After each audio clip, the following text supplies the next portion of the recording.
గతంలో ఏంటంటే ఈ లారీలో ఆపినప్పుడు ఈ పవన్ అనే ఆయన మాకు ఒకరిదా తీసుకుని మధ్యవర్తిత్వం చేసేవాడు, చేసి మమ్మల్ని తప్పుదారి పట్టించేవాడు. ఈ మీడియా పర్సన్ లో ఉండేవాడు, మీడియాని అడ్డం పెట్టుకుని ఇలీగల్ ట్రాన్స్పోర్ట్ కి సహకరించేవాడు. ఇక కషాయ వారికి ఈ ఇలీగల్ ట్రాన్స్పోర్ట్ చేసే పశువులు ఇలీగల్ ట్రాన్స్పోర్ట్ చేసే వాళ్ళకి ఈ పవన్ సహకారం ఉండేది.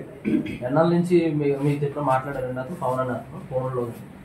ఈ మధ్యన మాట్లాడలేదు. అప్పట్లో మేము ఏం లారీలో పట్టుకుంటుంటే కొంచెం రికమెండేషన్ చేయమని కూడా ఏంటి వదిలేయమని చెప్పి అప్పుడు మేము అటువంటి దానికి ప్రోత్సహించాము. మేము పట్టుకున్న దాన్ని వదిలేదు ఉండదని చెప్పి చెప్పడం జరిగింది. ఇదే నేను చెప్పేటప్పుడు ఆల్రెడీ 2015 ముందు.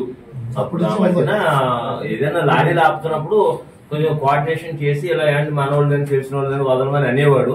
అప్పుడు కూడా ఒకసారి తన మీద కంప్లైంట్ వచ్చి ఏదో మీడియా మారడం చేయడం జరిగిందని అన్నారు. పూర్తిగా తెలియదు నాకు విషయాలు అయితే, కానీ మా పని మేము చేస్తూ ఉంటాం. ఇలాంటి వాళ్ళు ఏంటి మీడియా కూడా అప్పుడు నాకు కొంతమంది చెప్పారు, నిజమవుతే తెలియదు కానీ ఏమన్నారంటే శ్రీనివాస్ గారి భారం తట్టుకోలేక మీడియా వారి సహకారంతో మన సిద్ధాంతం విజయ అంటే పశ్చిమ గోదావరి జిల్లా దాటడానికి లారీకి 20,000 రూపాయలు కాంట్రాక్ట్ తీసుకుని మీడియా వాళ్ళు దాటిచ్చేవారని చెప్పి చెప్తా ఉండేవారు.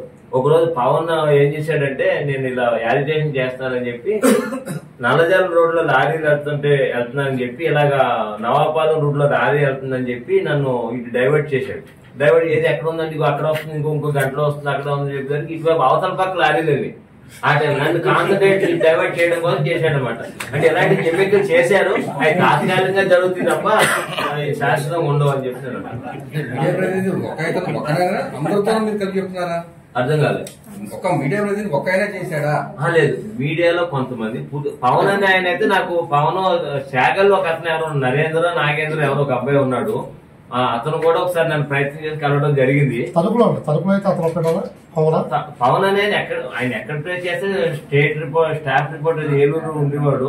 అతను ఫోన్ లోనే కోఆర్డినేట్, నాకు పర్సనల్ కలవలేదు. నాగేంద్ర నరేంద్ర అన్న శాఖల్లో అతను ఎవరో ఉన్నాడు, అతను ఒకసారి కలిసాడు.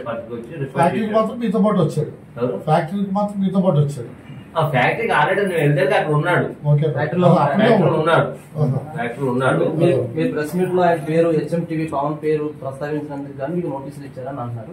నేను ఆన్సర్ చేస్తాను. ఏముంది అందులో? ఇప్పుడు పేరు ప్రస్తావించడమే చట్ట వ్యతిరేకత కాదు కదా.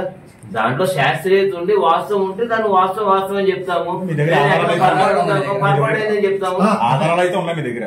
ఆధారం నేను ఫిజికల్ గా నేను మాట్లాడినాయే కదా. మాట్లాడాల గతం నుంచి అతను అడ్డుపడుతున్నాడు కాబట్టి మాట్లాడారు మీరు అతని పేరు. అంటే ఇప్పుడు సందర్భం వచ్చింది కాబట్టి వచ్చింది అంతే. అది మన ఎవరెవరితో కలిసారు అన్నప్పుడు పవన్ ఉన్నాడని చెప్పాను అంతే. వచ్చిన ప్రశ్న ఏదైతే సంధించారో మీరు, ఆ సంధించిన దాంట్లో నాకున్న సమాచారం వాస్తవాన్ని మీకు చెప్పడం జరిగింది. వాస్తవంగా 5 సంవత్సరాల నుంచి కూడా దీనిలో ఉన్నాడు. అంటే మీడియాలో ఉన్నాడు, నాతో సమన్వయం చేశాడు, మాట్లాడడం జరిగింది అంతే.